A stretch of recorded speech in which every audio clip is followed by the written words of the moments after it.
Ayşenur ve Zehra. Nerede o ikisi?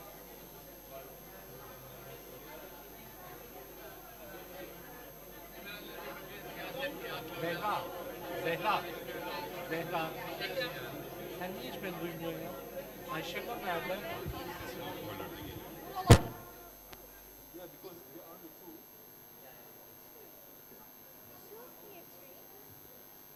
No, no, the third one he didn't come. He didn't manage to come. Yeah, that's what it is.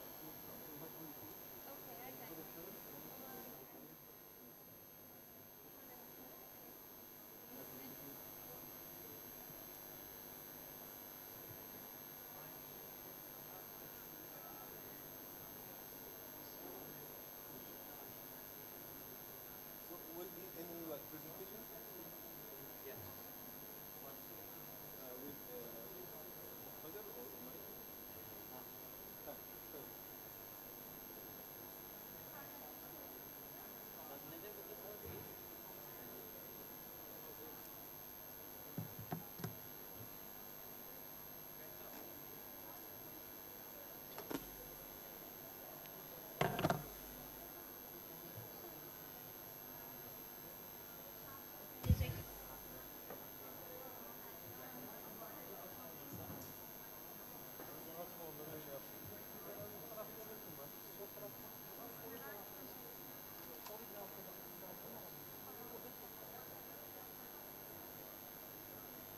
Bir, iki.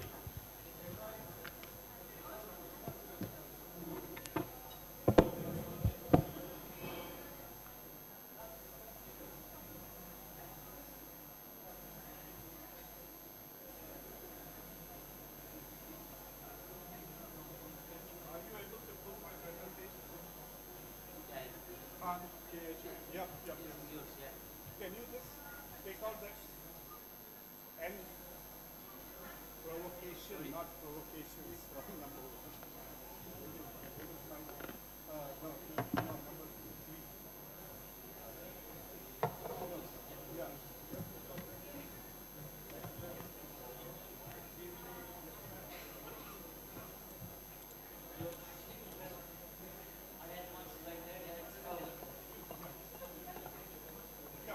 And then after that,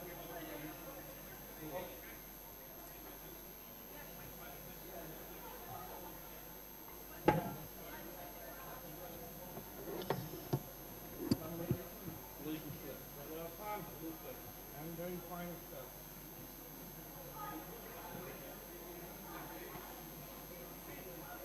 Are you a professor here?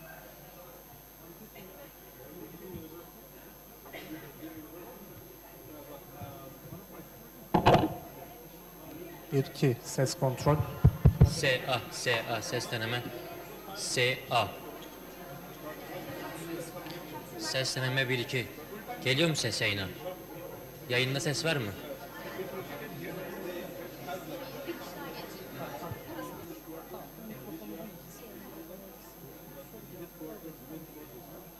Sorry for interruption. Actually, we have two microphones. One is that, the other one is here. And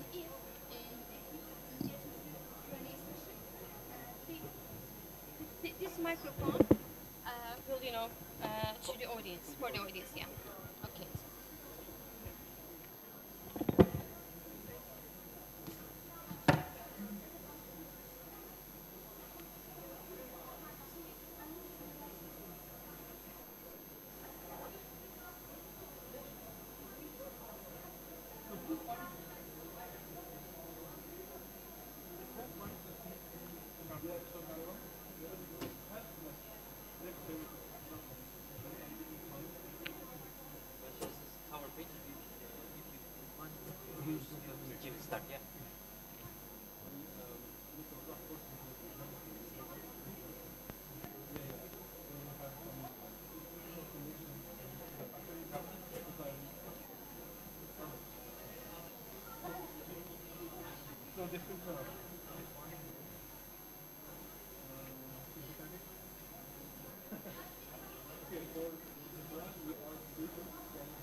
Dear guests, our program is about to start. Kindly invite to take your Sevgili konuklar, Thank you for your programımız attention. başlamak üzere. Lütfen yerlerinizi alın.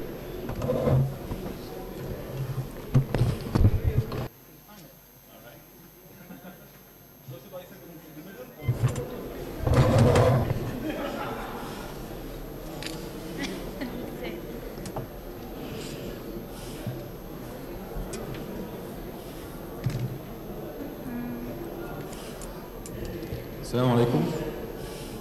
Just give me a second. Thank you. Welcome back after refreshing break. And we hope you enjoy Aradan with the sonra trees hoş geldiniz and ready for tekrar. Umarım sizin için hazırladığımız ikramları beğenmişsinizdir. Bir seansımız daha kaldı şimdi. İlk oturumumuz İslam'ın geçmişini ve geleceğini düşünmek üzerine. Bu Erşak Forumu'ndan Mehmet Afan bu oturumun moderatörü. Muktedirhan, Delaware Üniversitesi'nden Nuri Amcum, diğer konuşmacımız. Assalamu alaikum wa rahmatullahi wa barakatuh. Selamünaleyküm. First of all, I would like to thank Dr. Lutfi and the organizers. Doktor Lütfiye ve organizatörlerin hepsine teşekkür etmek istiyorum. Bugün benim katılmamı da sağladığınız için aynı zamanda bu uzun süren gün boyunca bütün oturumlarda bize eşlik eden herkese teşekkür etmek istiyorum.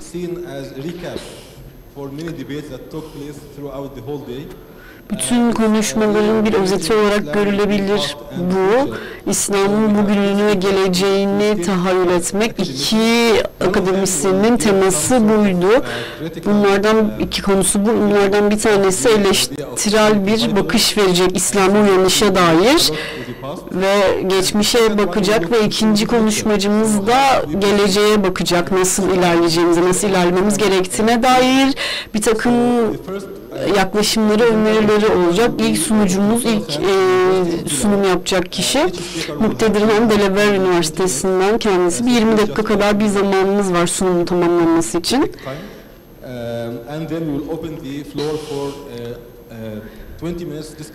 20 dakikada bütün bir seans, bütün bir oturum 1 saat alacak diye umuyorum.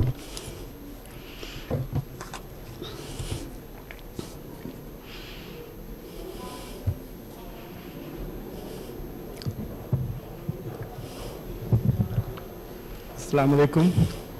Selamünaleyküm. Duyabiliyor musunuz? Is this working? Okay. I was going to read this book, but he said only 20 minutes, so I'll have to. 20 dakikam var.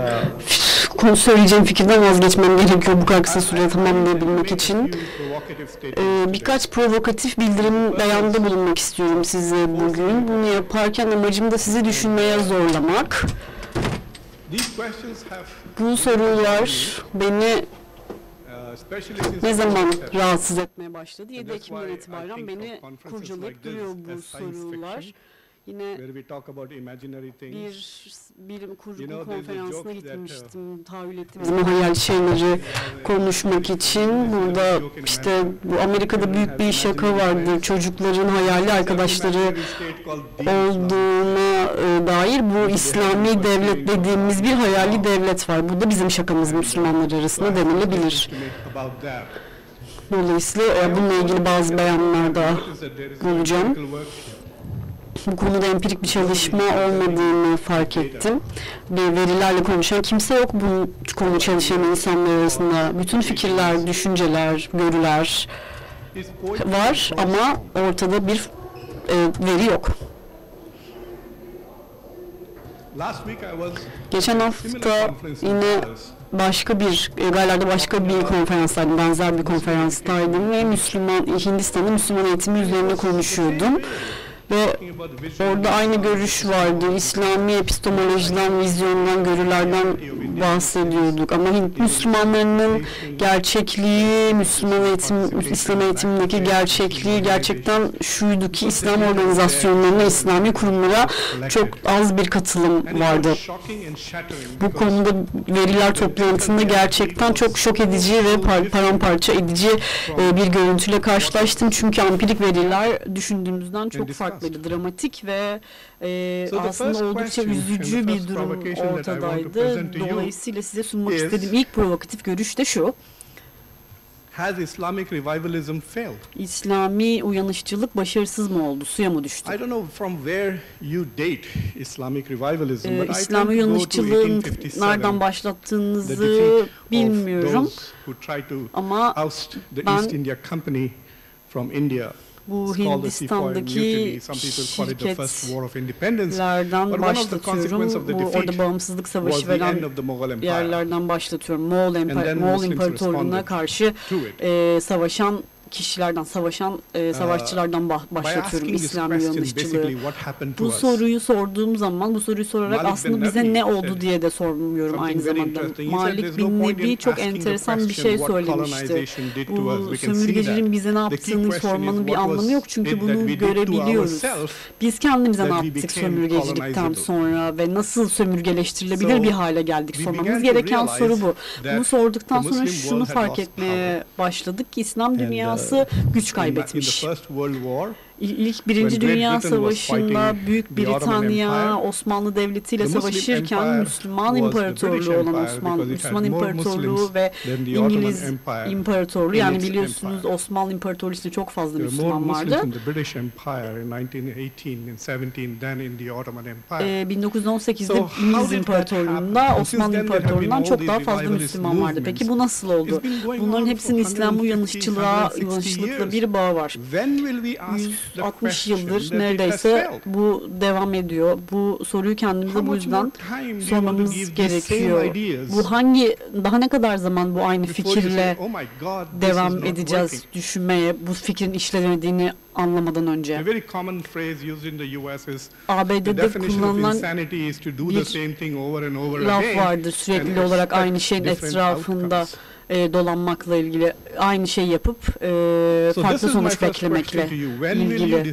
Bu size ilk sorum bu yüzden. Ne zaman İslami uyanışçılığın suya düştüğünü ve başka bir şey denememiz gerektiğini anlayacaksınız acaba? Bu konuyu gündeme getirmemin sebebi, bu imparatorluk meselesini empirik çalışma olmadığına dair konuşmamın sebebi şu: empirik çalışma gerçekten yok ve bunlara ihtiyacımız var. Bu İslam halifesinden bahsettiğimiz zaman mesela ciddi sorular sormaya müsaade edilmiyor.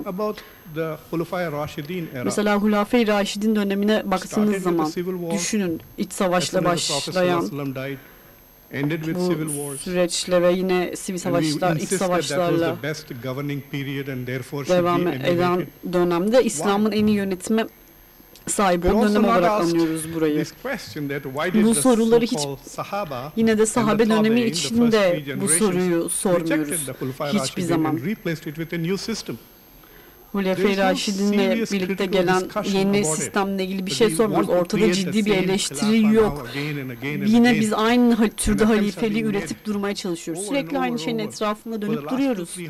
Belki 200-300 yıldır aynı şeylerden bahsediyoruz. Sürekli halifelikten bahsediyoruz.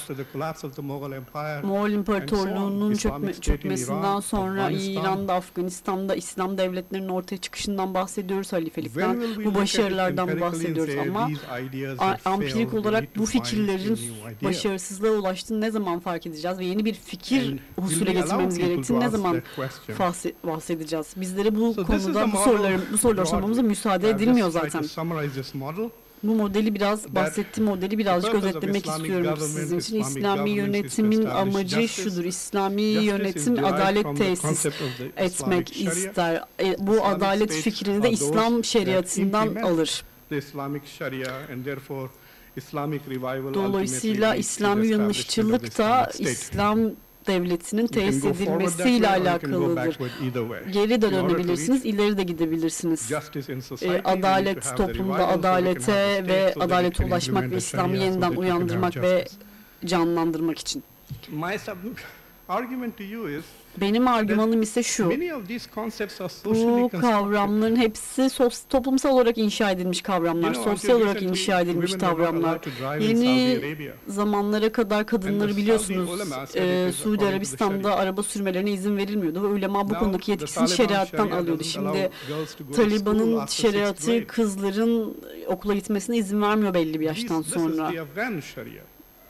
Is this what you're looking for Şimdi justice? bu aradığımız şey bu No, mu you will gerçekten probably have İslam'ı your own tesis definition of ederken? Sharia, Muhtemelen your own bu implementation. şeriatın So these yanlış things bir are tanımı, socially gayet constructed. yanlış bir tanımı ve dolayısıyla bu In the dolayısıyla present context, kavramlar sosyal not olarak inşa based on the edilmiştir past dememin sebebi de at bu. all. Bunlar geçmişe dayalı, geçmişten temel alan şeyler ama For those günümüzde of you bir işlevleri yok. Who attend the Jummah, you know that this is a standard South Asian format. Biliyorsunuz bu And even the Turks Güney do this, that we Asya'da end the khutbah with this standart ayah. bir uygulama.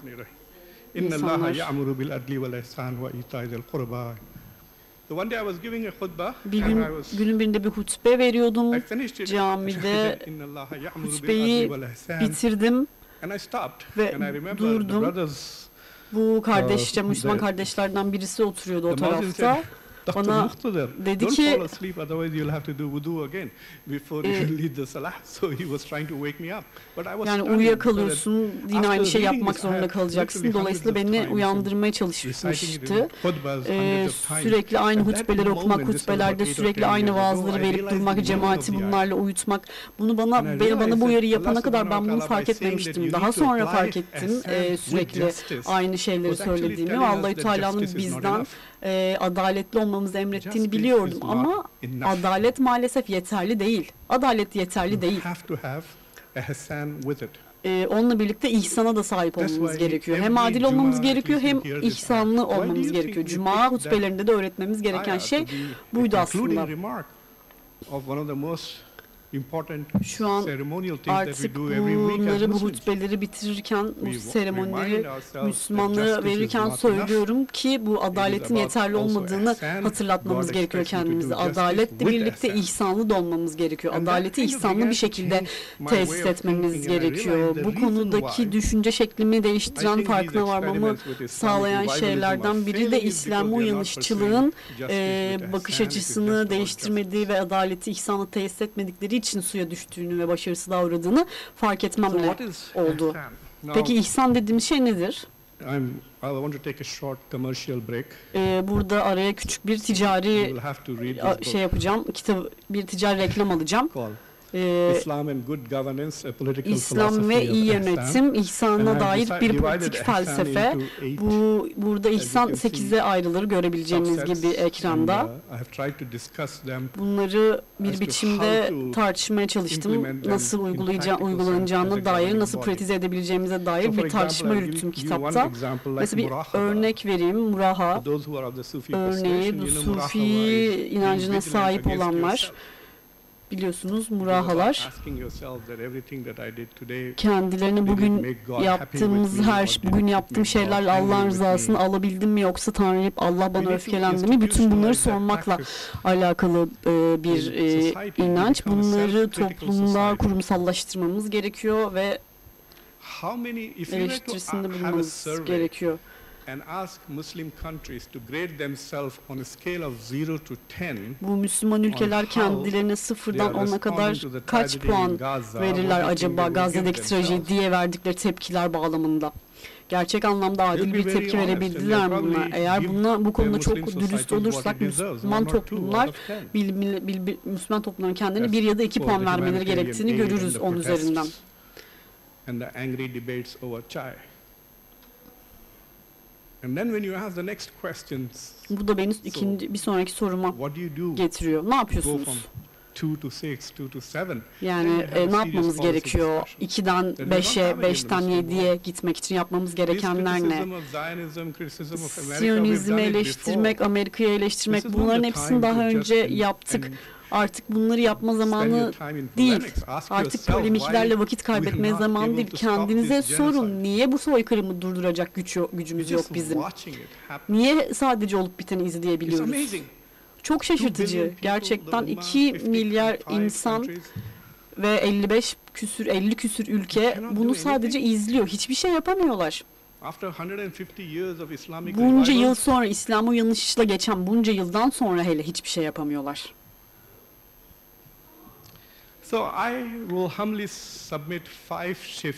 Ben de bu Müslüman düşüncesi için değişmesini önerdiğim 5 yoldan bahsedeceğim. Burada şuna gerçekten inanıyorum ki İslami değerler Müslüman toplumlarını şekillendirmeli ama Taliban ya da benzer örgütlerin bu değerleri taşıdığını düşünmüyorum. Yani Müslüman kardeşler de bu açıdan bir hayal kırıklığı yaşattı. İlk kavram, sizinle paylaşmak istediğim ilk kavram şu: İslam devletinden ziyade bir ihsan üzerine vurgu yapmak, ihsanı tesis etmeye çalışmak İslam devletinden ziyade. So my first point is we need to move away from this discussion of divine sovereignty to human sovereignty made so popular by Maududi kutsal bir bağımsızlıktan ziyade beşerin, insanın bağımsızlığına taşımamız gerekiyor. Buradaki sorun şu: bağımsızlıkla hemhal olurken moderniteyle bir şekilde ilişki kurmamız gerekiyor. Çünkü modern uluslararası ilişkilerde bağımsızlıkla alakalı bir şey bizi bekliyor. Siyasi teori bağımsızlık meselesi de önemli. Bağımsızlığın iki tarafı var. Bir tanesi anayasal bağımsızlık. Yani eğer bir ülke bağımsız bir ülke ise kendi kurallarını ve kendi anayasasını tesis edebiliyor olmalı. İkincisi de yine bir ülkenin kendi kendini yönetme özgürlüğü olması. Yani bizim iç meselelerimize karışma deriz mesela dış güçlere. Doğru mu? Dolayısıyla buradaki iddia bağımsızlık iddiasıdır. This concept of divine sovereignty, they took only the constitutional independence part and said only Allah subhanahu wa ta'ala can make Müslümanlar laws iş and no one else anayasal can make bağımsızlığa laws geldiğinde and sadece provide laws, and that is Allah'la what Islamic alakalı. Allah bizi sovereignty yargılayabilir. Biz hesabımızı Allah'a veririz diyorlar. God is İslami not bağımsızlık governing Gaza. fikri, İslami egemenlik God is fikri not buradan ruling çıkıyor. over Israel or America or Afghanistan. Allah orada olup bitenlere, Afganistan'da, Gazze'de olup bitenlere destek vermiyor, onay vermiyor. Eğer bu hesap vermeyi sadece Allah hesap verme olarak görürsek o zaman Müslüman ülkelerin başka tür ilişkiler kuracak bir etik temeli kalmaz. Bunu kabul etmemiz gerekiyor. Müslümanların beşeri failler olarak karar verme, yargılama özgürlüğü olduğunu anlamamız ve bunu tesis etmemiz gerekiyor. Eğer İslam devletiyle ilgili bir tahayyülünüz olsaydı, bir İslam devleti kurmak isteseydiniz nasıl insanlara ihtiyacınız olurdu? Bunu nasıl insanlarla yapabilirdiniz? Hesap verebilir, şeffaf insanlar isterdiniz. Sorumluluk sahibi insanlar isterdiniz. İkinci kavram ise şu: hilafet ve halife ve hilafet-i Raşid'in dönemiyle ilgili. Hazreti Muhammed'le ilgili. Kendisi 10 sene boyunca Medine'yi yönetti. Raşid'in de 30 sene boyunca İslam devletine yönetti. Neydi onların bize bıraktığı rol model? If we were to shift to the concept of the Republic of Medina, whatever you want to call it, the state of Medina. Medine Cumhuriyeti kavramını biraz eşelemek, değiştirmek isteseydik şöyle incelemek istersek elimizde şunlar olur. Bunlardan bir tanesi Medine Anayasası. Bu anayasanın, yasanın, kuralların kendisi zaten Hz. Muhammed tarafından tesis edilen ilk devlet olduğu için ilk İslam devleti olarak algılanabilir ve burası bir din devletidir aynı zamanda.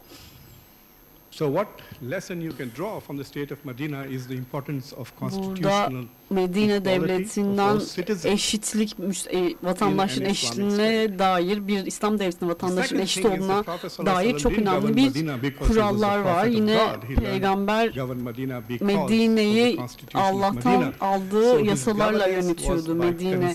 Dolayısıyla bu buradaki yönetim Allah tarafından onaylanan bir yerde.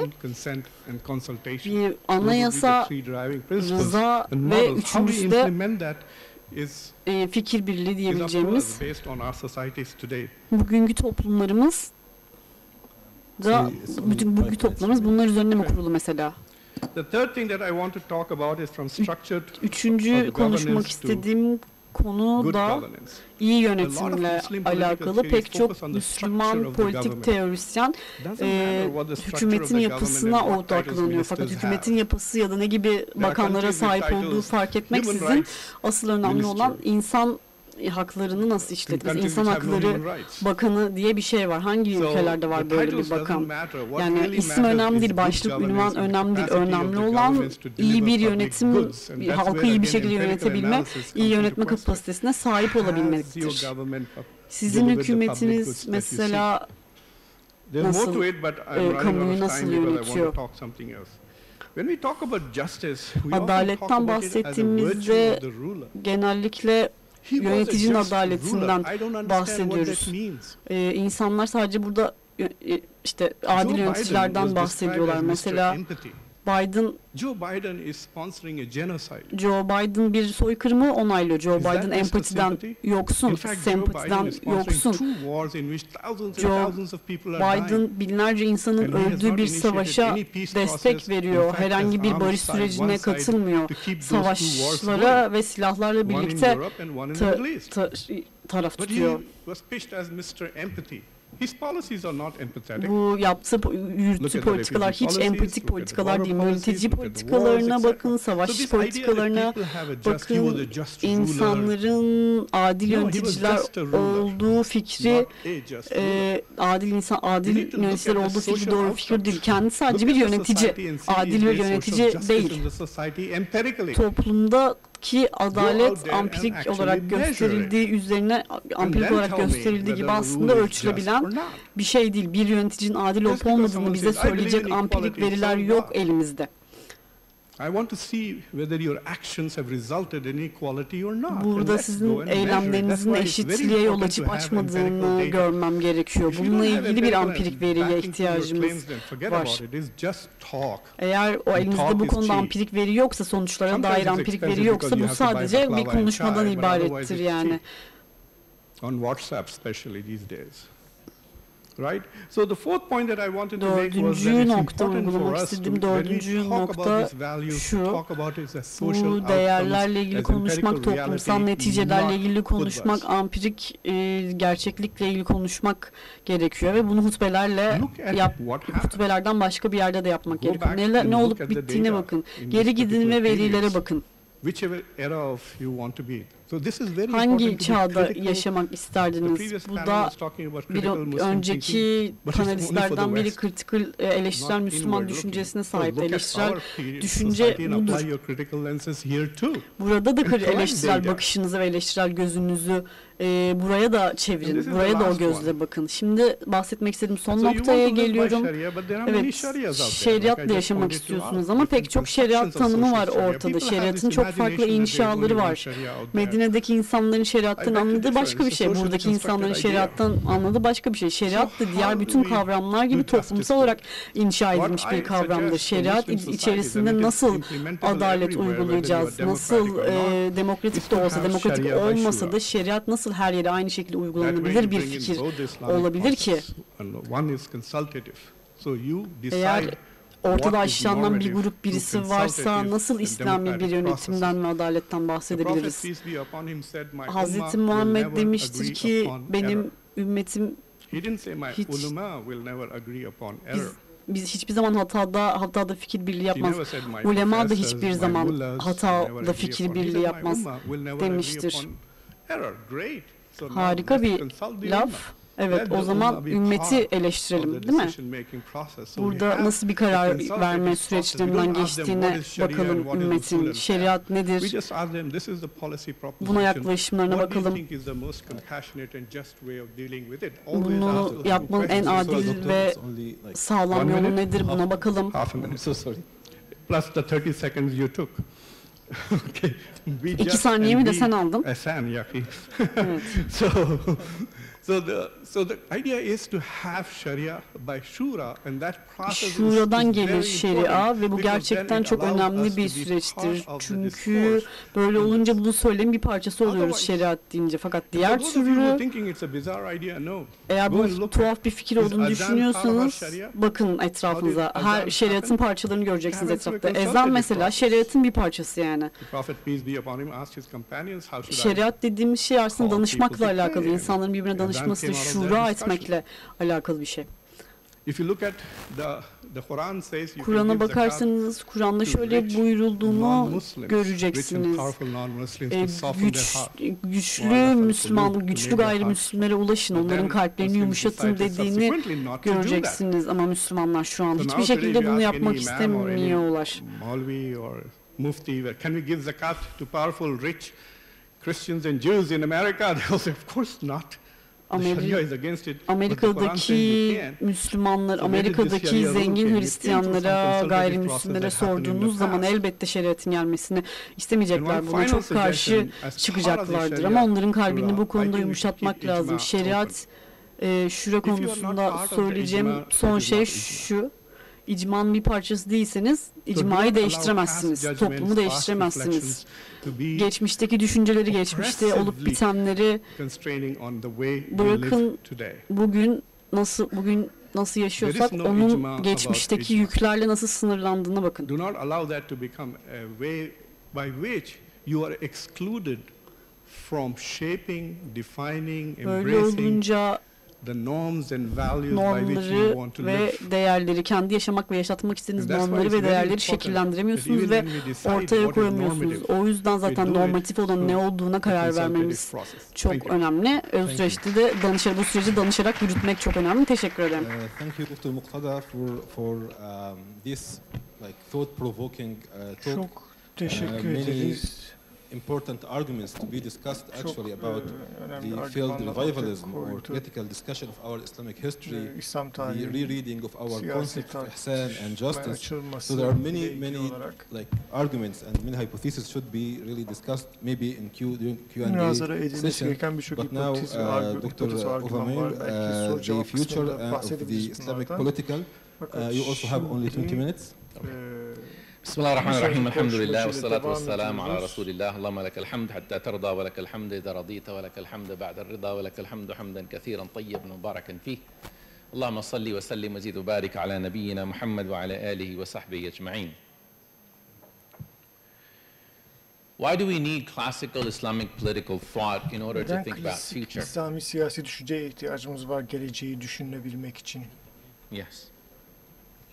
Thank you. So let me start with a mouse story. Don't we all love mouse stories? There are two mice. Scientists take one and put them in water. They swim and swim and swim. And after 15 minutes, one of them is beginning to, both of them is beginning to drown. They take one out, give it food and water, and the other one they leave in the water. The one in the water drowns. The one that's given water and food and then put back in the water now begins to struggle again and continues to swim. How long do you think he swims? Yüzmeye devam ediyor. Sizce ne kadar süre yüzüyor? 15 hours, 60 hours. 60 saat. Why does he keep swimming for 60 hours? Neden 60 saat boyunca yüzüyor? He had hope. Çünkü umudu var. And that is what political theory does. Where does his hope come from? Teori bunu yapıyor. Anybody? Where does hope come from? Söyleyecek olan birisi var mı? He has this tiny brain, yes. Bu küçücük beyninden geliyor farenin. Well, the mouse. Why does the mouse keep swimming? Fare neden yüzmeye devam ediyor? Yes. That little brain has the memory of somebody helping him. Right? That little memory that somebody helped keeps him going and going and going. That is what political vision does. Siyasi vizyonun yaptığı şey Some people who have a vision vizyonu olan bazı They can insanlar fight for 75 years in a tiny strip, abandoned by everyone, but they will fight and fight and fight. And a little baby, 2-year-old, you pull him out of rubble, and he says, "Al-Qudsu lana." taşların arasından He says, çıkarırsınız ve "Al-Quds bunu is ours. söyler. You cannot break me." Bizimdir. And yes, my family has Beni died. irademi kıramazsınız. Evet, ailem öldü. Yes, I don't see any hope. But Al-Qudsu lana, I will not give it to the greatest Ama power. Kudüs bizimdir. Onu en büyük güce teslim etmem. The Quran has a story that's similar. I always think about the verse when Khidr says to Musa alayhi salam, when Musa says, "I want to be your disciple," Khidr says what? Hızır'a ben senin وَكَيْفَ تَصْبِرُ öğrenci olmak istiyorum deyince عَلَى مَا لَمْ تُحِطْ بِهِ خَبْرًا. How can you be patient about something that you haven't encompassed in knowledge? bilgiyle çevrelendiği So Musa alayhi salam, nasıl a sabırlı prophet, olabilirsin could not der. be Musa patient aleyhisselam bir peygamber. because Khidr says, "You don't Sabırlı know what olamıyor. I am doing." Çünkü benim ne yaptığımı bilmiyorsun diyor Hızır. What keeps that little mouse going? O küçük And what farenin makes devam it difficult edebilmesini for Musa sağlayan, alayhi salam, the Musa greatest of aleyhisselam, prophets, ulul azm, en büyük peygamber. why he's unable to go is this difference between one has knowledge and the other one doesn't. One has this Birisinde bilgi hope olması, diğerinde olmaması. that this is, Birisinde if I keep doing it, somebody will umut var. pick me up. Yapmaya devam edersen birileri elimden tutacak. So political theory is a preservation and arrangement of visions Siyasi and teori, memories. Vizyonların ve hafızaların Of korunması collective ve life. düzenlenmesidir kolektif hayata dair. Like that's what the word political means. And Siyasi, politik kelimesi bu anlama geliyor. when I encountered the word political, I did political theory at the University of Politik Chicago kelimesiyle 20 ilk duyduğumda, some years ago. Chicago'da 20 yıl önce biz What struck siyaset me teorisi, was, you know, we define bana political çarpıcı gelen as şey collective. The word şuydu, political comes from polis, and polis means a city community.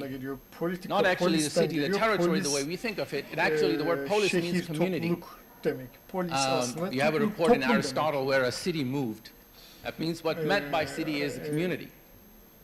Aristo mesela şehrin gittiği yer derdi. Bu da When I started reading Islamic topluluk demek. tradition, I found it mind-blowingly beautiful, profound, and I read the early literature, the Kalam literature, and I found nowhere does it talk about the political.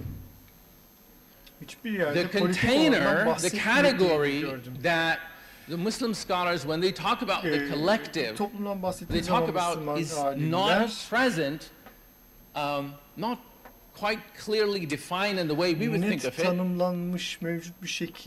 It's always assumed to be the ummah. It's always assumed to be al-mu'minun, al-mu'minin.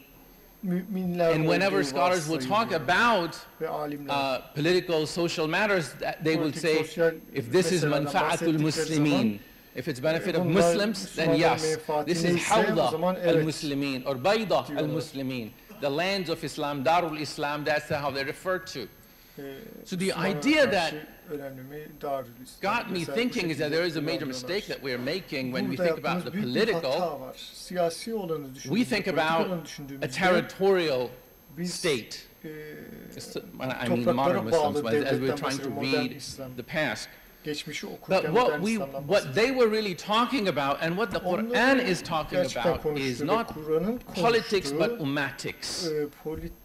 Right? What brings this political/ummatic thought together is the sense of a community with a solidarity and so on. But it wasn't a territory. It was an ummah. So let me go and look at what is meant when we say we are thinking politically or ummatically. Politics, when you look at the most ancient treatments of the subject, whether Plato or Aristotle or you see medieval stuff and modern stuff, they talk about usually three things. There is the community, there is knowledge of the good, the values, and agency.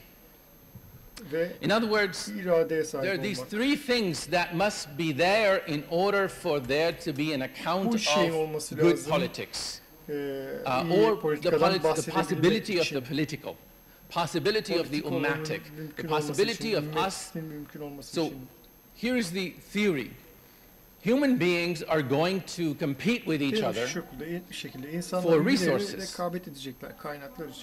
Plato, and this thought must precede Plato, but in Plato we find it written, is the idea that it is possible for us when we engage in this collective activity to not pursue merely self-interest, but to pursue what is good for everyone. That is the heart of what is called political theory. How is it that various people who are self-interested and are going to compete with each other, sometimes kill each other, but how is it possible even, theoretically, for them to think about the whole? So the three things necessary for that to be possible, there has to be a sense of we, who is the whole, the community, number one. Number two, what is good, so that if I want to do that which is good, I need to know what is good, and then therefore the knowledge of the good becomes really crucial.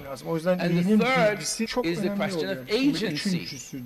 Who acts collectively? The ruler, the ruled? Is there a class? Are there scientists? Are there philosophers? Are there holy men? These three things are necessary for there to be a proper political thought. That's why many scholars say, now to quickly jump to what I want to talk about, there was no political theory in the time of Rasulullah sallallahu alaihi wasallam, because the agency is not human agency, and reasoning is not human reasoning. Nobody argues with the Prophet when he says, God tells me X, Y, and Z, but there are some areas that the Prophet opens up alayhi salam for consultation, where consultation takes place. So he's teaching politics, but there is no political theory. So the first political act that takes place in Islam, which some scholars say is also the first revival in Islam, is when Rasulullah dies and Abu Bakr goes up and makes a khutbah, and he says, I'm not the best of you, I've been made in charge, if I'm wrong, correct me, I'm not infallible. So the theory, if you will, that's born there is that Abu Bakr is saying that to be your ruler, I don't have to be the best of you, and I don't have to know everything. That is the first political moment in Islam. And that's why we don't look at the 10 years or 23 years of the Prophet ﷺ as a model for our rulers, because God forbid we do not think that our rulers are infallible prophets from God. Like, that's the big difference. Now let's go look at, if we are going to think about the collective future, how do we think about the future? And now let's jump to our modern period. When people think about future, when people think about even fiction or political theory that is trying to see where humanity is going or where my country is going, what do they look at?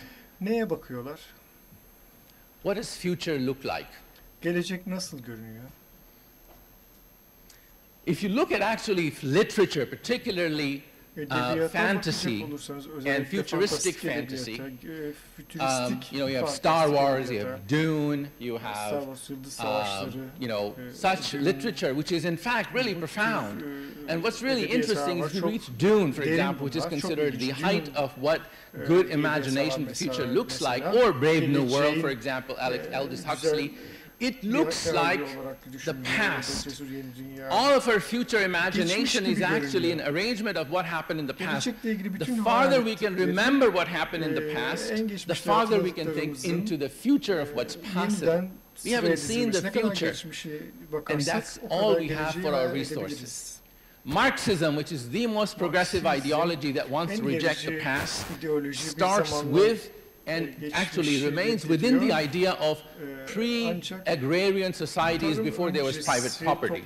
So they have an imagination, a mythology of the past through which they want to think about the future. But that remains true of nearly all future imagination. So political, in other words, is not possible without history. All right? And that's why now I want to turn to some of the comments that were made throughout today. I agree with so much that was said, but I want to maybe press some of them just to go a little bit further.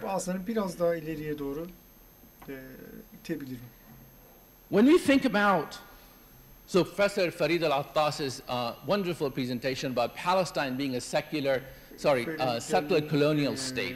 And the question I had in mind for him was, what if Muslims want to think about what's happening in Palestine in ways that we can remember, we can recall, we can place within our tradition, within the Quran and the Sunnah?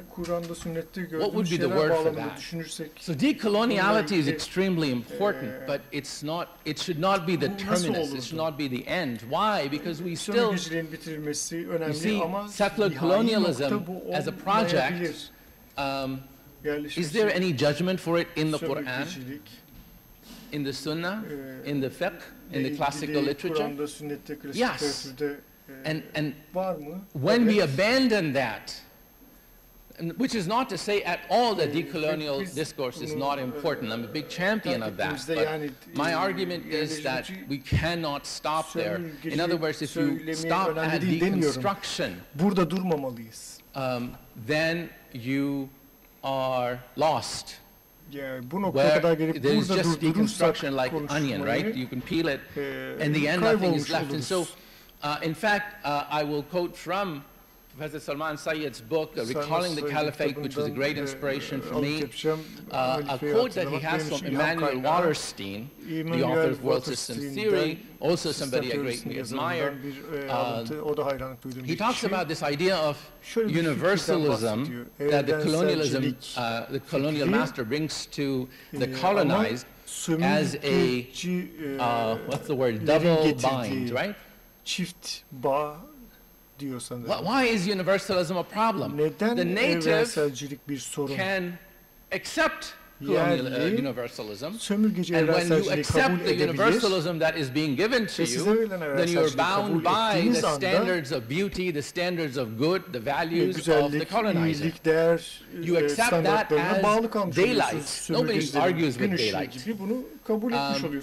Or you can reject it. You can say, no, these values are coming from you. This nation state is European. This idea is European. And I'm going to have my own value. Something that's like ethnic aisle in the grocery store, something that's very specific and local, that's mine. And what that does is that you write yourself out of history and out of relevance. So you can neither accept universalism nor reject it. That's the double bind.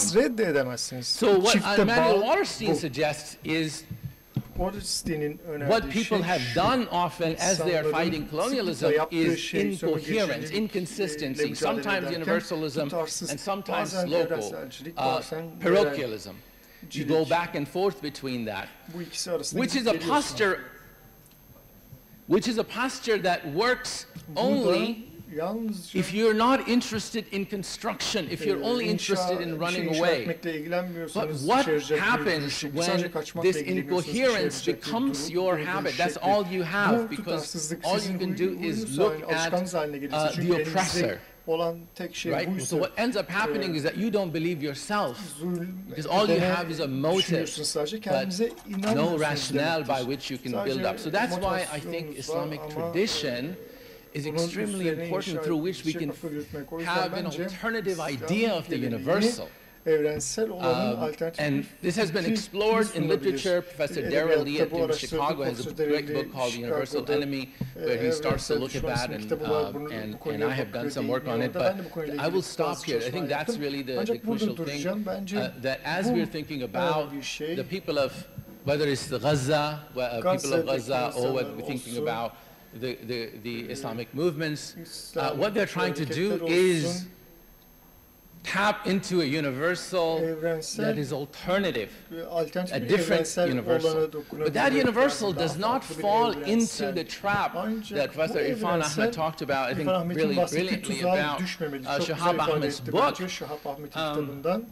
Because you see, the idea, when I really loved when he says universalism is universal to or from. If universalism is, it's my universal, which is the West, my universal value that is given to you. But it's not universal, in other words, it's not, right, it's coming. In Islam, there's something really interesting, that if you do not accept my universal, then you're not a Muslim.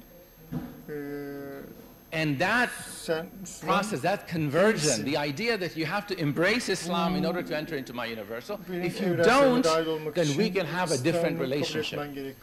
Right? So that's a very different way of looking at the universal. That's an honest way of looking at the universal. If you do not accept it, you can be a Christian or Jew or other communities that have dhimma, that have protection, that have legal status, but I cannot say to you that you must live by my minutiae, my rules, my values, right? You have to live by your own values, even though I disagree with your values. So I think that what Islamic tradition in the past has provided by way of freedom and tolerance and universalism, this is not romantic history. This is an idea in the same way that we abstract possibilities from the past into the future. And finally, this is also why I insist on using the word caliphate, with all due respect to my lovely Sheikh and brother Mukhtar Shinqiti. We go way back. I think that part of resistance and part of taking back our language is to use the word caliphate. But I insist on it being ummatic, precisely because there were instances of caliphate, not only ISIS, but before as well, that were ugly. And that does not, you know, any Democrat who looks at Trump and says there should be no democracy because this guy was elected democratically is not really a Democrat, because what does it mean for you to believe in something is if it doesn't work, something went wrong, you will try again. That's what it means for you to believe in something. And that's why what I call it the caliphate or the Islamic ideal is these are asymptotic ideals. There's no empirical data that can ever disprove. Muslims are being beaten right now. Why don't we abandon Islam? Why are people of Gaza so insistent that they are right? Because that's belief, that's faith. And there would be no truth and beauty possible in the world if we ran away when things looked hard. Thank you very much, Osama. Thank you, Dr. Olamir, for your talk. Now I will take only 3 questions as I instructed by the organizer, one from each sector. Then I will abuse my authority here to pose 2 questions to the moderators as usual. So from this side, okay, let's start with Dr. Seri.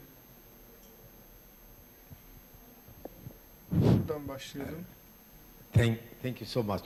I spent 3-4 days with Ovamir in Indonesia last week, and we have a conversation, and I would like to continue this conversation. How can I, me Palestinian, ask solidarity from Japanese, or let's say Philippines, if there is no a common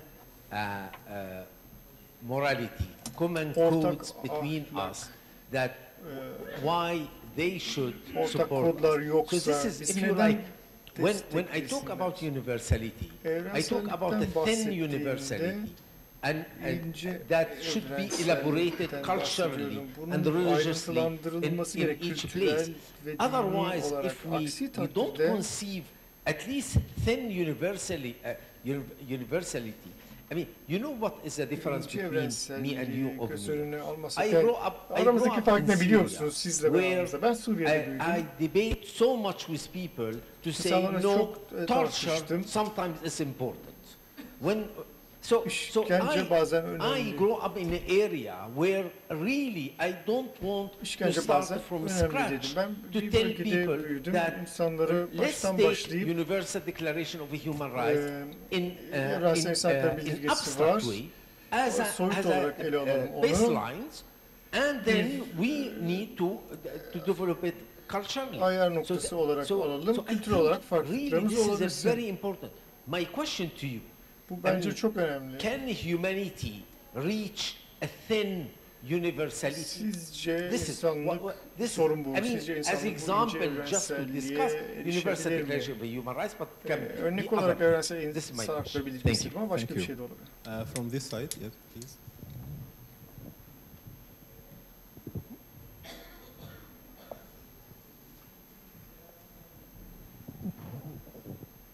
Assalamu alaikum. Thank you for your presentations. As a lawyer who knows nearly nothing about political theory, it was very enlightening. I was just thinking, based on the categories, what would be the best communal organization or regime for the Ummah that Muslims had after the Prophet ﷺ and the four Khalifa? What would be your thoughts on this? Thank you. Thank you. From this side. Bu taraftan alalım bir soru. Borrow yours. Okay. Thank you very much and welcome back, Brother Ömer. Very happy to see you again. Just a disclaimer. I'm not against Khilafah. Actually, I defended Khilafah in the normative sense. I wrote many pages defending Khilafah in the normative sense, trying to distinguish between Khilafah and Mulk. In my book, but what I was talking about is Khilafah in the historical sense, not Khilafah in the normative sense. And I think the idea of Khilafah, it just means some kind of political unity of Muslims. It can be symbolic, like what Kawakibi called for Khalifa with symbolic authority. In Hijaz, who is responsible for Hajj only, and to have some kind of parliament coordinating relation between Muslim countries. I don't mind even to give the title Khalifa to the Secretary General of the OIC today, if he improves his performance, of course. This is tempting. Yeah, so I think, yeah, I mean, if there is nothing wrong to call for Khalifa or to have a new Khalifa, if that means applying or practicing the Islamic principle of political unity of Muslims. But we have to be careful about the historical meaning of Khilafah that, you know, Hizb al-Tahrir talk about it, or Daesh, or that kind of concept about Khilafah. Thank you. Thank you very much. Okay, so just before the answer, I have two questions. The failed Islamic revivalism, and given that Islamic revivalism is not a monolith, we have different schools like Islamic Reform School or political school or even civilizational school. So how can we like make this not claim but hypothesis without even, as you said, empirical data? Can we assess really the Islamic revivalism with all its variants and to see the achievements and the performance of this project, and then we can give this claim that Islamic revivalism failed and we need to move forward and think about other actually my question is somehow related to the idea of ummatics and the caliphate, because we have different approaches to understand caliphate. We have the historical approach, we have institutional approach, the embodiment of ummah, or even the normative approach, that is set of values that materialize the values of Islam. So how can we have ummatic politics without really having state or any political institution that really embody the dynamics of ummatic politics? Ümmet siyasetinin dinamiklerini yönetecek bir politik organ olmadan. Teşekkürler. My call is for empirical studies. Benim çağrım deneysel çalışmalara, kitapta modernite, dört tepkiden bakıyorum, sekülerist yaklaşım atıfta bulunuyorum. Burada benden daha iyi biliyorsunuz muhtemelen onu. Çok bahsetmiyorum çünkü beni ilgilendiren o değil. Üç Müslüman yanıtına baktım moderniteye karşı ve Sufi tarzı yanıta baktım. Analiz şuydu, insanların, Müslümanların şu an içinde bulunduğu durumun sebebi dindarlıklarını kaybetmeleri, 5 temas vesaire. Bunu geri almak gerekiyor. Müslüman dünyasında her yerde çok büyük bir hareket bu. Çok bireysele dayalı bir argüman. Bireyi dindar yapıyoruz, gerisi kendi kendine çözülüyor. Böyle bir yaklaşım. İkinci yaklaşım, benim siyasi İslam dediğim gruptan geliyor. Onların analizleri yapısal, bireysel değil, İslami yönetişim biçimlerinin eksikliği ve gücün eksikliği, iktidarın kaybı onların sorunu.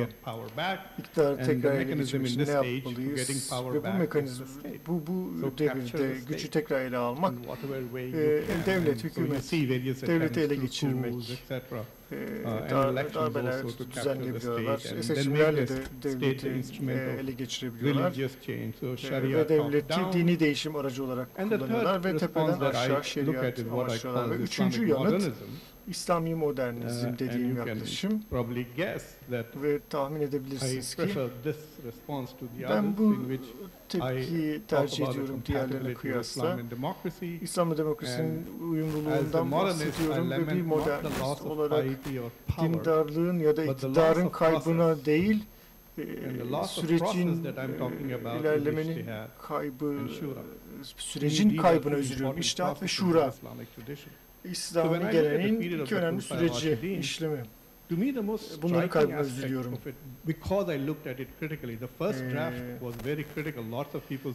İlk taslağımız çok eleştireldi. Bir sürü insan okuyunca öleceksin dediler. Ancak benim için ilginç olan şuydu, pragmatizm ve yenilikçilik benim çok ilginç çeken kısmıydı. Her halifenin her seçimi yeni bir süreç ve yenilikçi süreçler, pragmatik durumlar çok var bazı halifelerin. Ama burada öğrendiğim ders şuydu, yönetime, yenilikçi yaklaşım ve süreçler, yapı değil, ünvan değil, önemli olan, kendinize siz diyebilirsiniz, halifeli diyebilirsiniz. Ben olsam başkanlığı hadim 1, hadim 2 diyebilirim ve bir sürü insan seçimlere katılmaktan vazgeçer. Çünkü bilmem neyin başkanıyım diyemeyecekler, hadimiyim diyecekler.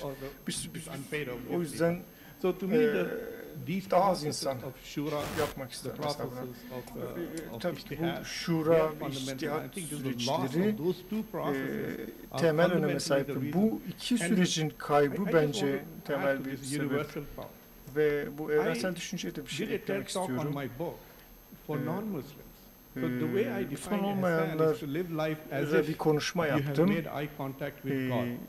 Allah'la göz teması yapmış gibi hayatı yaşayın diyor. Söylemeye, ifade etmeye çalıştığım nokta şu. Bütün İslami ilkelerin evrensel bir tarafı var. Geçmişe gittiğinizde, tarihi geçmişe gittiğinizde, o zamanın dilini kullandığınızda onların kendine özgürlüğünü savunuyorsunuz ve onların evrenselliğini baskılıyorsunuz. Ben İslam'a bahsettiğim zaman hayırlı işler yapmak, güzel işler yapmaktan bahsediyorum. Peygamber sallallahu aleyhi ve sellem bize hayatın neresinde ne yapıyorsanız güzel yapın demiştir. Genel bağlamı çıkarıp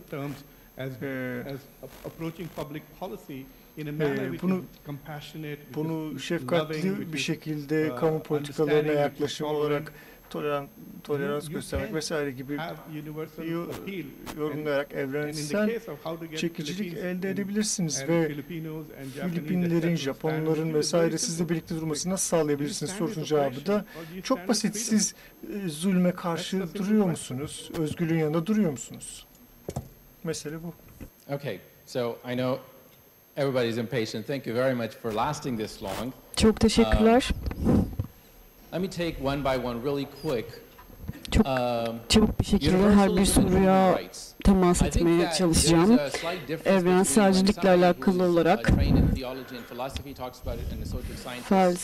felsefeci ile sosyal bilimci arasında bir fark olduğunu düşünüyorum. Arada siz de bahsettiniz zaten bundan. Bir tanesi siyasi süreçle ilgilenir ve siyasi süreç olmadan hılful fudulü düşünün mesela. Bu bir siyasi süreçtir. Ama Hazreti Muhammed'in de bir siyasetçi olduğunu düşünüyorsanız tabii bu biraz provokatif bir şey. Bu hılful fudul örneğine bakın. Bugün gayrimüslimlerin bile gayrimüslimlerin de adil davranabileceği konusunda bir fikri vardı. Bu konuda böyle düşünüyordu. Bu konuda anlaşıyordu geri kalanlarla. Ümmet olarak bizim işimiz bunu yapmak. Hılful fudul erdemler birliği oluşturmak ümmet olarak bizim işimiz.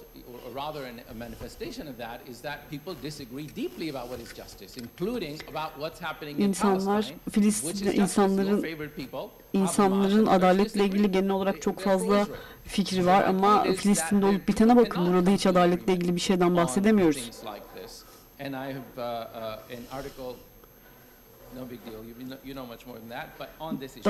Daha çoğunu siz biliyorsunuz bu konuda zaten. Bu yönetim formuyla alakalı sorunuza gelecek olursak, bu aynı zamanda hilafet formu sorusuyla da alakalı bir şey. Bir tarihçi olarak ben farklı hilafet formları arasında dört farklı hilafet formları arasında bununla ilgili konuşabiliyorum tabii. Raşid'in hilafeti, sembolik hilafet, ve Osmanlı hilafeti ve gibi 4 tane hilafetimiz var. Burada ayrıca 5. türde bir hilafet de olabilir. Belki böyle bir şey denediğimiz zaman başarılı olacağız. Kurumsal formlar birbirinden farklı. Mesela şöyle bir şey söylüyorlar, öne sürüyorlar. Çok spesifik formlardan bahsediyorlar.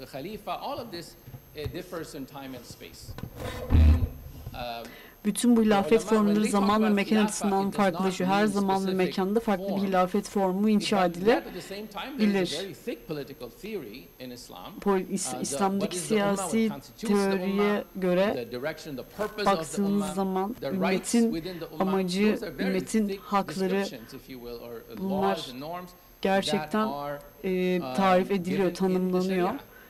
Şeriatte de var, norm olarak da mevcutlar. Felsefi açıdan konuşacak olursak bu evrenselciliğin neden daha iyi bir form olduğunu düşünüyorum. Çünkü herkes bunu tanıyor.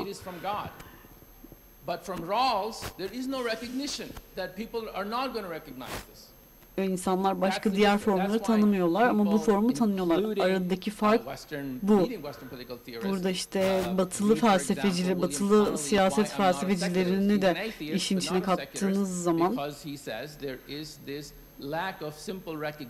burada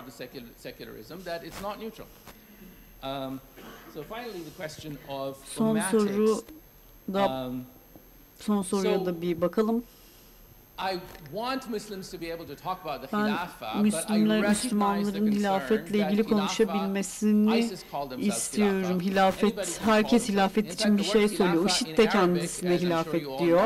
Arabistan'da biliyorsunuz oradaki Arap hanedanları, Arap kralları da hilafetten bahsediyorlar. Ama hilafet aslında Müslüman tahayyülünde Hz. Muhammed'in artçısı, devamı olmak anlamına geliyor. Herkes ona farklı bir anlam verse de. Müslümanlar aslında zaten bunu yapıyorlar. Müslümanlar aslında Hz. Muhammed'in devamı, Hz. Muhammed takip ediyorlar. Onun devamcısı olarak zaten var oluyorlar. Hilafet de zaten bu anlama geliyor. Burada iki hilafet zaten bu anlamda devam ediyor. Bir tanesi zaman süreç içerisinde devam etmesi. Öbürü de Peygamber Efendimizin sünnetini takip eden herkesin bir şekilde hilafeti devam ettirdiği şeklinde biliyorum. Bu anlamda hilafet zaten devam ediyor.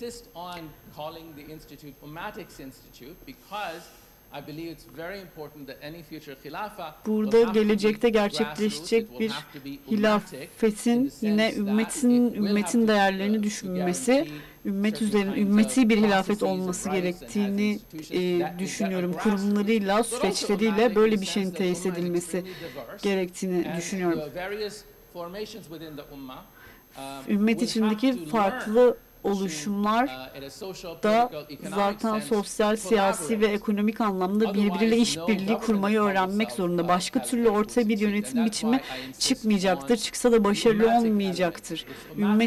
Ümmeti dediğimiz şey de zaten bunun üzerine kuruludur.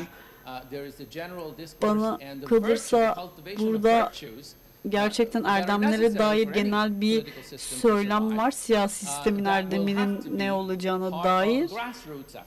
Fakat evet. Thank you very much. Bunu detaylandırmamız gerekiyor. Teşekkürler. Please give our speakers a round of applause for their büyük alkış istiyoruz konuşmacılarımız için, hak ediyorlar. Okay, thank you so much. Teşekkürler, çok teşekkürler. Sona geldik artık. En derin şükranlarımı ve minnettarlığımı sunuyorum sunumlarınızla ve bu güzel içgörülü sunumlarınızla.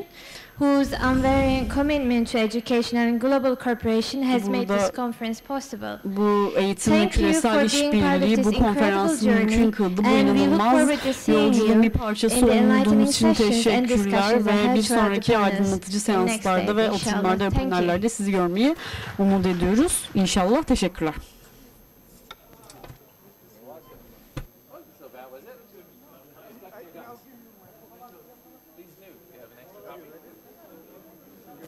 Have you read them? Was that?